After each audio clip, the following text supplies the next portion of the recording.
kinuha ko yung pwesto, ginapang ko yung pinaka-advantage position, kahit nasa likuran ako, kahit ako yung doon, kinuha ko para magiging as an example para sa kanila na ganun pala dapat. Ngayon, doon ko pinrob, kumanda ko na sabi ko, walang tatakbo, lahat na magasin, tanggalin na, magasin pots, tapos ilagay na sa harapan, kasi isa lang ikukumandang kalaban natin. Ganun pa rin yan, mag-aalaw akbar. Kung mag-aalaw akbar, that time, sign na natin yan, na mag-a-assault sila ngayon. So, ganun yung kinuman ko, tinanggal ulit ng mga subordinate ko yung yung magasin. Sabi ko, wala nang tatayo, wala nang withdraw. I-hold na natin to kasi isa lang kukuman nila dyan, Allahu Akbar. At that time, nasabayan natin sila. Sabi naman ng subordinate ko, hey Sergeant, nag-response na sila. Doon nakita ko na natatakot talaga sila. Pero, andun yung focus ko bilang leader. Pinapalabas ko yung process ko na sabi ko, concentrate lang, focus. Tukan sa tatat, next day. Kuha lang kayo ng cover nyo, galaw.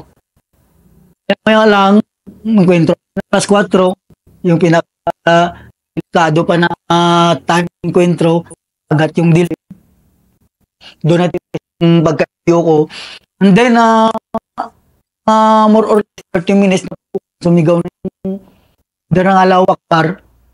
Sabi ko, ito na, subayan natin, pak. Hindi naman talagang burst of fire na doon pag delivery ng fire, tama. Sabi ko, pumutok ka. Yan, 3 pumutok. Ay, na-suppress naman yung bandi sila nag-assault. Bana naman sila, putok sila ng bullet of fire. Amin, papitik lang kami kasi yun nga at time, yung na-lockdown lang kami ng konti. Pero hindi na kami nagpapamaneuver kasi walang kitiray na pwede namin kunin. So ngayon, command ulit siya after mga 1 hour, mga 5 o'clock already, 5:30, nag-command na ulit, medyo patim na kasi sa maraming kahoy. Nag-command ulit yung commander, Allahu Akbar. Kita mo talaga yung Abu Sayyaf na doon na sa puno, more or less 10 meters yung distance. Sabi ko sa gunner ko, Punsi, bagbagan mo dyan yung 4 sa puno ng rang. Mayroon dyan 4. Dyan ka na mag-concentrate. Kami na dito sa kabila, ayan na kami dyan ka lang kasi dyan talaga nakapokus yung kalaban. Sa 4 na yan, nandyan lang sila. Sabi naman ng gunner ko that time, ni Sergeant, kadapa lang siya, wala sa cover.